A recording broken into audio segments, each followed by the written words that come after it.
So everyone should have their vocab ready for tomorrow, 21 through 26. Your map and your primary are due. It was on you to do it by yourself, so hopefully you spent the time this weekend getting it done. Each hanging file is a different assignment, Alex. You got them all? Okay. All right, here we go. So, Aban al-Thor, a Muslim historian on the Tsars, Mongols, 1220 to 1221. What do we know? What do we know? What do you got, Adi? It's a Muslim. Okay, so we know that. What else? If they're Muslim, probably where in the world is this happening? Middle East. Absolutely. Do you think that's important? Absolutely. Do the Muslims have a positive or negative viewpoint on the Mongols? It's probably negative. Who can raise their hand and tell me why they're probably going to be negative? Ryan, why? Because they had like 200,000 of them back then. Yeah, absolutely. And why did they do that in the first place, Dylan? They did it to a certain power. Yes, dominance. All right, here we go. Therefore, Islam and the Muslims have been afflicted. Afflicted, is that a positive term or a negative term? Negative. So, just by making simple assumptions at the top with the information that we gave, are we right or wrong so far? We're right. During this period with calamities, is that positive or negative? Negative. Wherewith no people have been visited. These taters, may God confound them. Confound means what? Damn them. Okay? None of you are Harry Potter fans?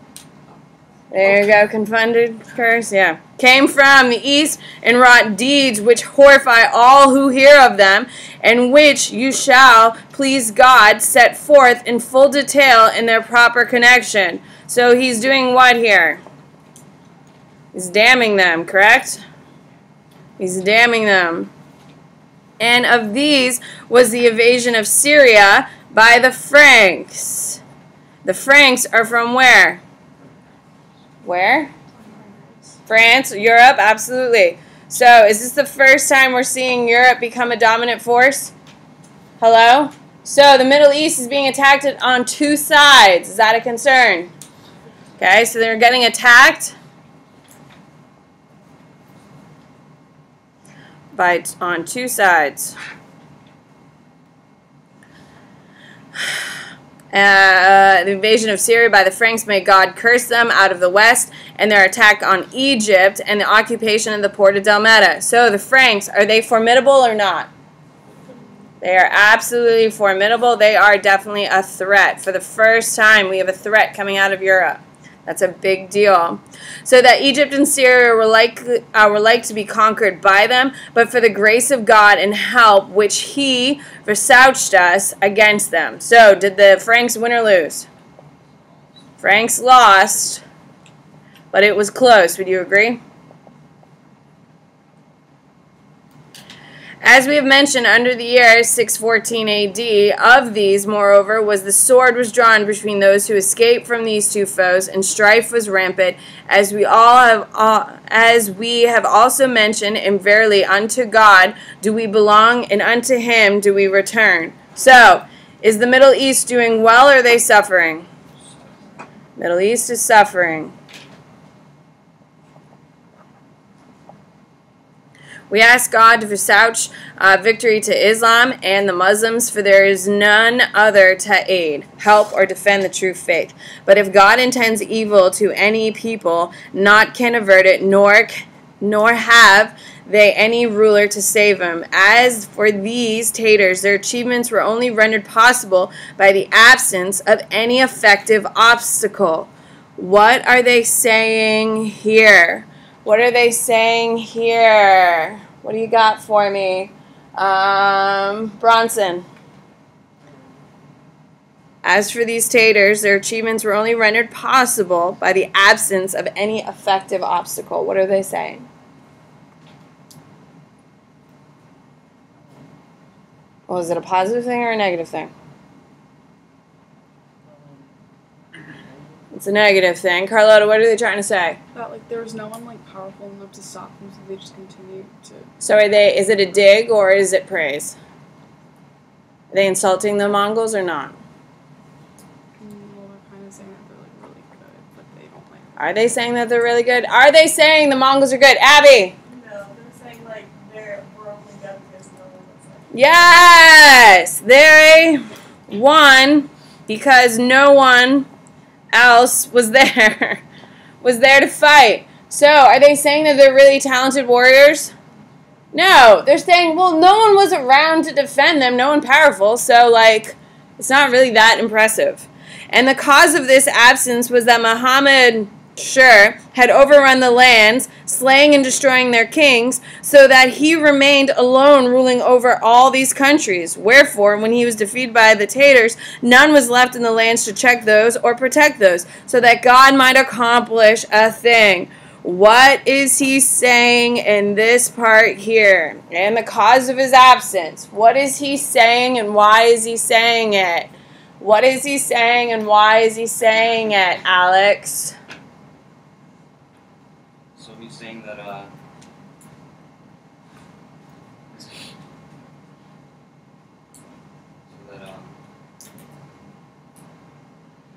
so that while he was ruling, there was no one to really like stop him, and then when he was stopping, he really put emphasis on protecting them. Okay, no. What is he doing here? Why is he mentioning this guy's name? What is he doing? Ladies and gentlemen, you all do this when you're backed into a corner, I bet. What is he doing? Gunner. He's putting up blame. Yes! He's blaming who, Gunner? Muhammad, sure. Yeah. Okay, he's blaming him for what, Gunner? Being defeated by the Mongols. No. What is he doing? He's blaming him for what, Krishma?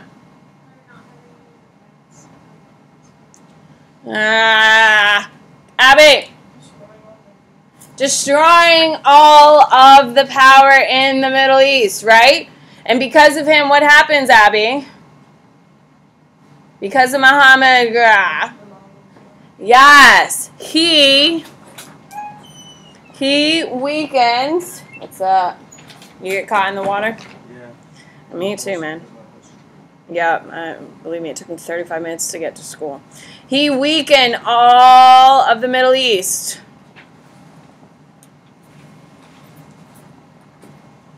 Blames for allowing Mongols. There we go. All right, here we go. So, what is the subject of the piece? Greta, what's the subject of the piece? About Why the Muslims are so dominant? There is nothing in here that says anything strength about the Muslims. What is the piece about, Jinghao? Islam under attack on two sides. Who's the audience of the piece? Who's the audience of the piece? Who do we got? Ryan. People like later in life, or like people who would read the history.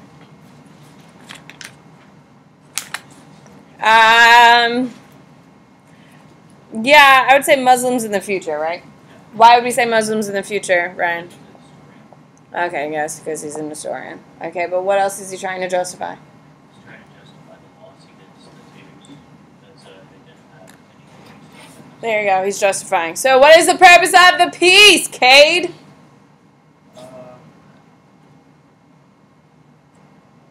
Show.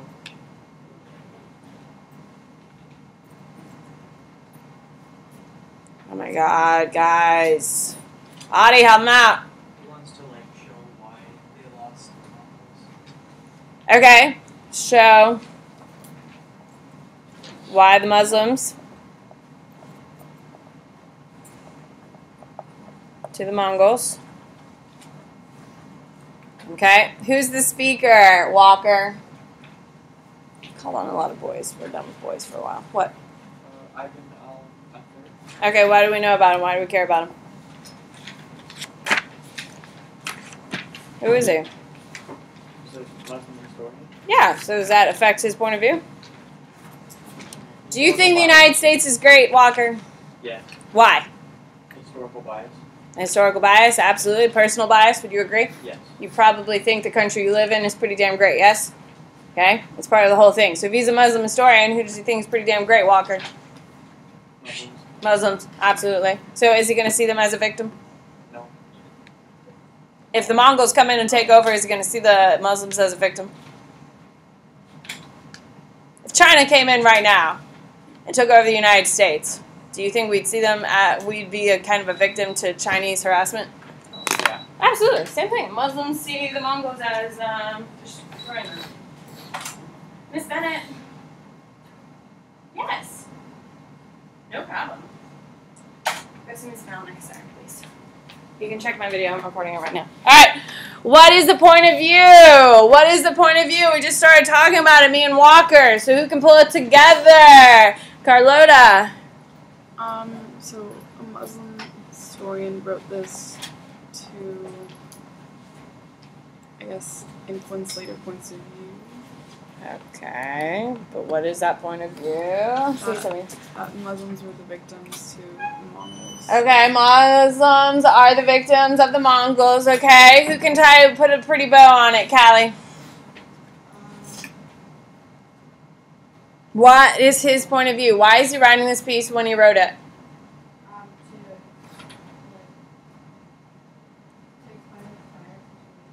Okay.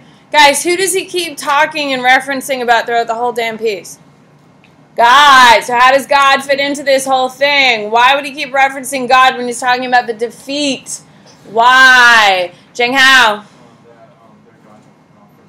Yes! The Muslim God has not forsaken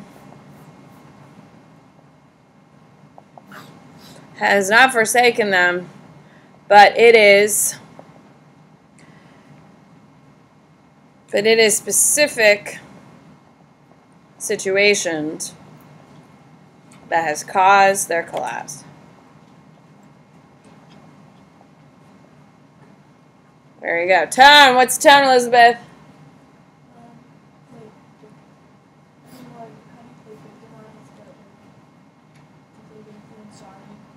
Sorry? They're like feeling sorry for themselves. Okay. Sort of. What do you got, Peyton? He's kind of putting the blame on him, so it could be. The tone's obviously negative. It's a negative, He's a little gosh. disgusted about the Mongols. Negative. Well, everyone hates the Mongols who aren't the Mongols. What you got, Dylan? He's kind of defensive. Defensive! Why do you say defensive? Because he's like saying that they're not actually that good. You're just in a bad situation. There you go. I think it's perfect. Love it. All right, flip it over. Let's go. Marco Polo on the taters. Mongol women from his travels. And Marco Polo, 1310. What do we know? What do we know? Anisha. He's Italian. He's Italian. What else do we know, ladies and gentlemen? Greta. He was hosted by Kublai Khan. So where is he? China. Okay, he's in China. Kublai Khan is going to be around. So that's pretty cool. All right, travels of Marco Polo. Their women are not excelled in the world for chastity. What is chastity? What is chastity, Gunnar? Virginity. So what does that mean then? If they're not known for it, what are they doing?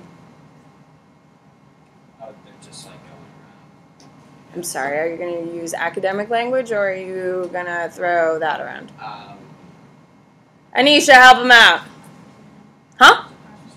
They're prostitutes. They're going to be having affairs throughout the whole time. So women, where he's coming from in Europe, are women having sexual relationships with people outside of marriage? No. What happens to women in Europe if you're having a sexual relationship outside marriage? You're stoned to death. Yes. Okay. So then he shows up here. If it's probably this well stated, do you think that's a big thing or not a big thing over in China? It's a big deal, absolutely. What does this tell us about women in China? Hello. What is the bigger impact of this, Audie? It shows that they're faithful. Oh my God, Audie. That is such a terrible thing to say, Audie. Just because, oh my God, that is such a patriarch thing to say. Jesus. What does it mean? They're unfaithful, Jesus Christ.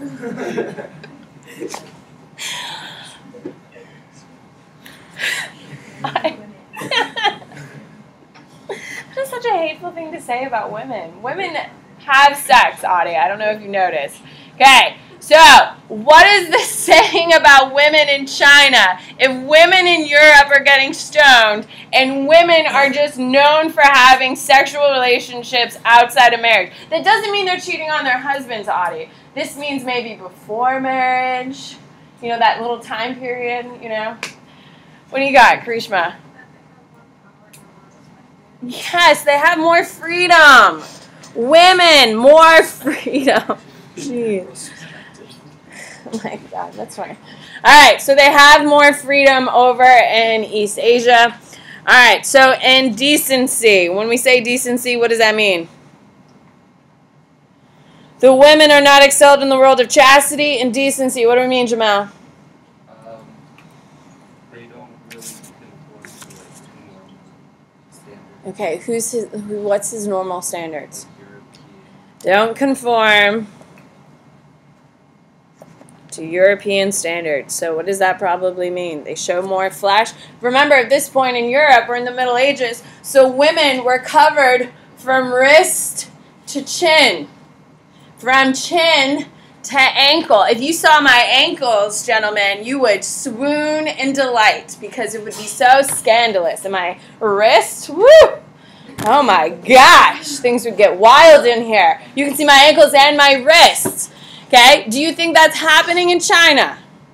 No, they're not decent. So you have to keep in mind the perspective of the person who's viewing it. We know Marco Polo's from Italy. Okay, he's coming in with that background. It's like if we go to Saudi Arabia for right now, okay? If I go to Saudi Arabia wearing, okay, my outfit wouldn't be the worst. I'd have to wear a head covering. But if I was wearing shorts and a t-shirt or a tank top, would I be welcomed in Saudi Arabia? They would be like, those damn Americans, those little hussies. Okay, they would say terrible things about me because I am not going along with their social norms, correct? Okay, that's how outsiders come in and judge, just like when we see their women, we're like, oh my God, could you imagine wearing all that clothing all the time? Oh my God, they're oppressed, they're oppressed, they're oppressed. It's just their culture. All right, of conduct, nor of love and duty to their husbands. Of conduct, nor of love and duty to their husbands. So, does this mean that they could be cheating on their husbands, Audie? They could be, correct? We now have the context for this. So, they could. Marriage, is it as important as we have it here in Europe? Hello? If everyone's cheating on their husbands, and their husbands are cheating on their wives, is marriage that important? No, marriage is not as important. It is incredibly important where, ladies and gentlemen? Europe, absolutely. Infidelity to the marriage bed is regarded by them not as a vice, not merely dishonorable, but of the most infamous nature. Okay, so this proves to us what we said was marriage is not as important as it is in Europe. While on the other hand, it is admirable to observe the loyalty of husbands towards their wives, amongst whom, although there are perhaps 10 or 20. Okay, 10 or 20. So, do you feel maybe bad for their wives now, Audie? For not being maybe as faithful to a guy with 20 wives? Kind of? No? Okay. All right. So, if they have 10 or 20 wives, we can definitely see that marriage is not that important. But why would they continue marrying, you think? Why do people have multiple wives? What is the point of it, Ryan? Social status. It is all social status. Gunnar, I'm tired of the comments. There prevails a highly laudable degree of quiet in union. No offensive language is ever heard. Their attention being fully occupied with their traffic, as already mentioned, and their several domestic employments such as the provision of necessary food for the family, the management of servants, the care of the children, and a common concern. What is he describing here? Who can raise their hand and tell me what he's describing from no offensive language is heard? Their attention. Whose role is that, Zach?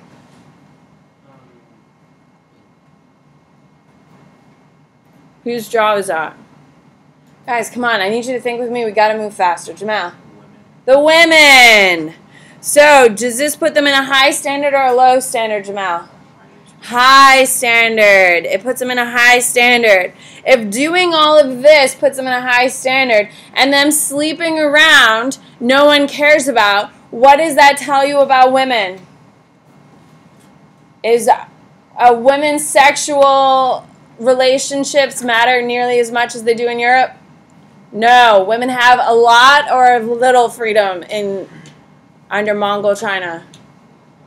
A lot of freedom. Women have freedom and they're respected. And the virtues of modesty and chastity in the wives are more praiseworthy because the men are allowed the indulgence of taking as many as they choose. Their expense to the husband is not great, and on the other hand, the benefit he derives from their trading and from the occupations in which they are constantly engaged is considerable. So are women of value to him? Why, Patrick? Because they give like benefits and like social standards. Women are making what, Patrick? They're making money. So women are seen as value. Constantly engaged is considerable, in which the account that he receives a young woman in marriage, he pays a dower to her parent. What is a dower? What do we know? Raina. Yeah, like today, modern day, dowry is a diamond ring. Okay, my husband bought my love and affection by a diamond ring. That's what it symbols. Okay, beforehand you would sell goats. My husband would have gone to my dad and said, "Here, I have a flock of goats. Can I have your daughter?" And my dad would have been like, "Throwing a cow, it's yours." Okay, that's a dowry. Receives the wife who is the first spouse has the privilege of superior attention and is held to be the most legitimate, which extends also to the children born by her. So there's a ranking system, correct? Okay, in consequence of this unlimited number of wives, the offspring is more numerous than amongst other people. Upon the death of the father, the son may take himself the wives he leaves behind. Just wanted to, push that out there. And with the exception of his own mother, so that's good. They cannot take their sisters to wife, but upon the death of their brothers, they can marry their sisters-in-law. Every marriage is solemnized with a great ceremony. Okay, marriage equals what, ladies and gentlemen? What is this whole thing? Oh. Marriage equals what, ladies and gentlemen? Jamal? Okay, yes, more children, yes. But what is it also? All of these children are making them what? Hello? Marriage equals money. The more money you have, okay, the more wives you can have. The more wives you have equals more money. So, marriage equals money. So, is this about love and respect? Marriage? No, it's about money. Is it about religious affiliation like it is in Europe? No, it's about money, which is why the culture is different. All right, what is the subject of the piece? What is the subject of the piece, Callie? Gunner, take your hat off. Marriage of women? No. What's the subject of the piece, Payne? I was going to the status in China versus in Europe, so the contrast. He's not really directly comparing Europe to that. What do you got, Raina? Culture of marriage in Mongol China. Who's the audience? Kate, who's the audience? People in Italy. Okay, I'll take it. Europeans. What's the purpose of the piece? Grishma, what's the purpose of the piece?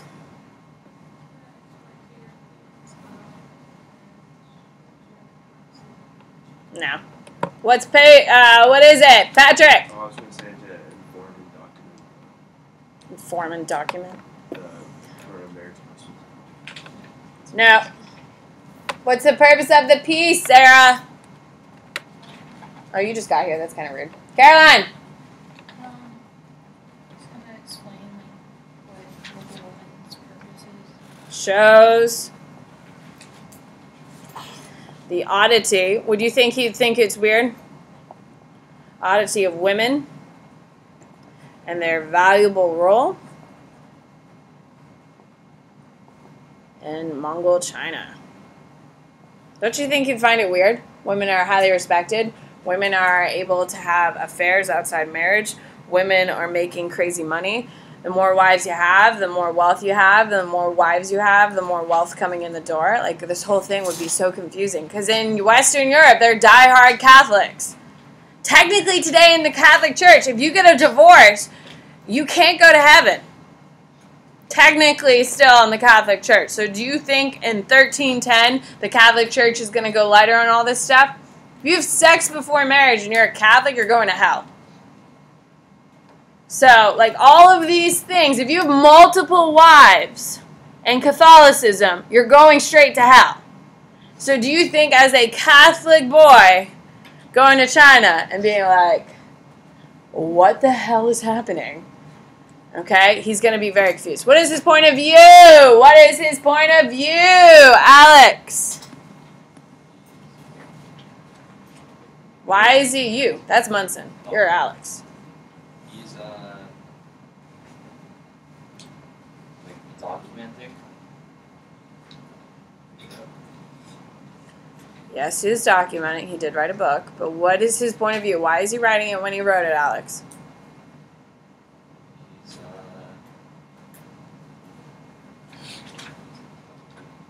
Yes, he is documenting. But what?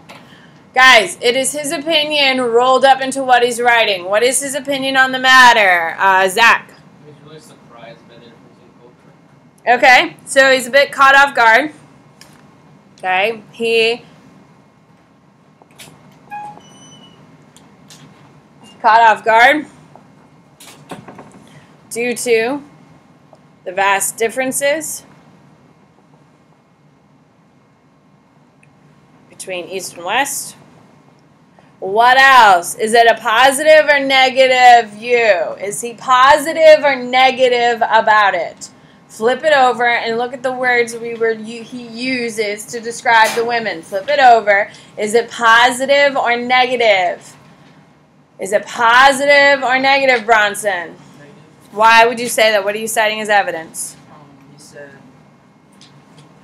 not excelled. What?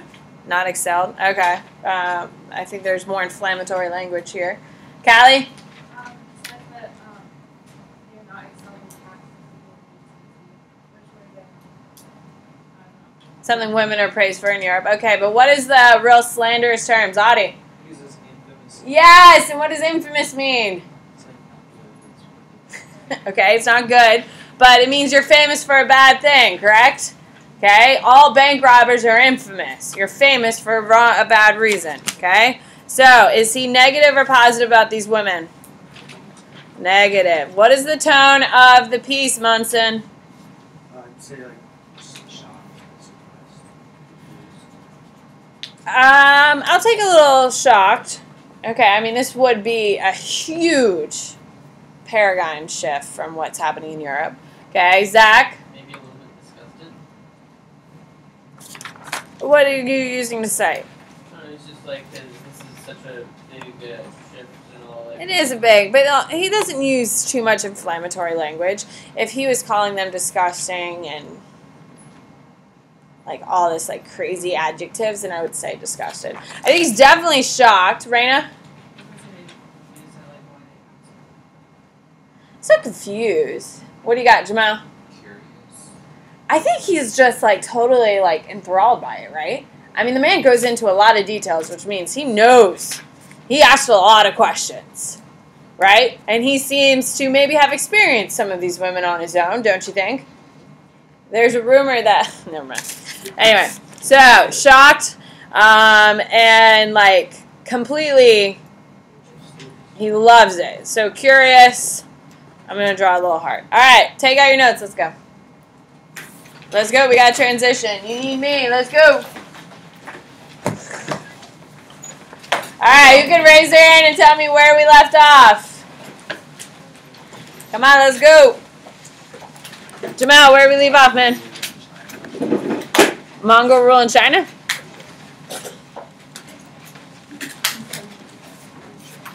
Oh, in Persia. Got it. Okay, so Mongol rule in Persia. So, as we know, why do... In China? Are we in China or are we in Persia? We're in China. Thank you, Jamal. I'm sorry. I must have misheard you. All right. So, why do the Mongols like the Persians? You can raise your hand and tell me why the Mongols like the Persians. Anisha. Yes! Yes! So what do they do in China? What do? They use Persians. They import Persian people from Persia and bring them to China and say, do this. And they do, and it runs for like 600 years in China. All right, so Mongols in China. The Mongols hate Chinese people. They're absolutely racist against them, and they do everything they can to squash them, which is really ironic. If they hate Chinese people, why do the Mongols go to China, Cade? Cade, why would the Mongols want China? Cade, don't do it to me. What is happening in China, Cade? Oh my God, my heart is broken. Do you hear it? What is happening in China, Cade? Oh, trade. Yes, yes, yes. Where is the wealthiest part of the world right now, Cade? Asia. So why would the Mongols want China? It's wealthy. And what's the largest export item coming out of China right now? So, there you go. So if you control what everyone wants, guess what you make? Lots and lots of money. So are they going into China because they like Chinese people, or they just want the money?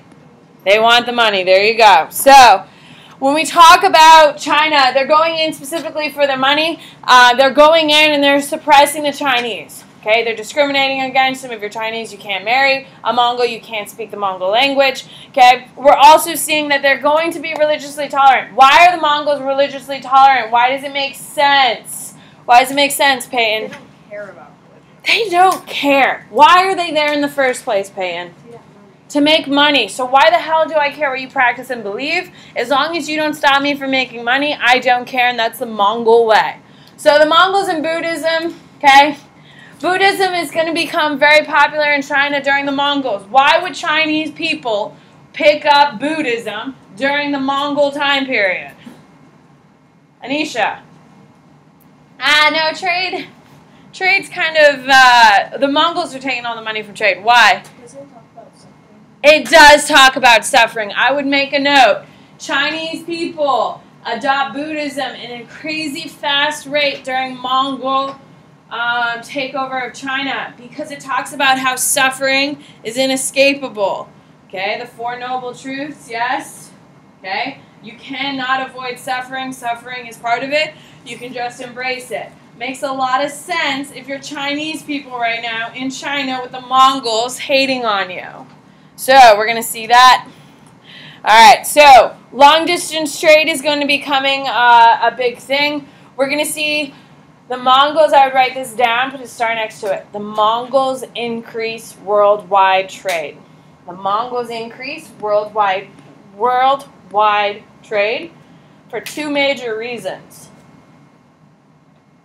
And I would write number one. Okay? They protect merchants. They literally have a police force on the Silk Road making sure merchants aren't being murdered. If you knew as a merchant, you traveling on the Silk Road, you weren't going to get murdered, are you going to make more drives or less drives? More, absolutely. The second reason is, is they create little rest stops along the way to change out horses. This increases the speed of trade. So the Mongols are going to facilitate worldwide trade significantly.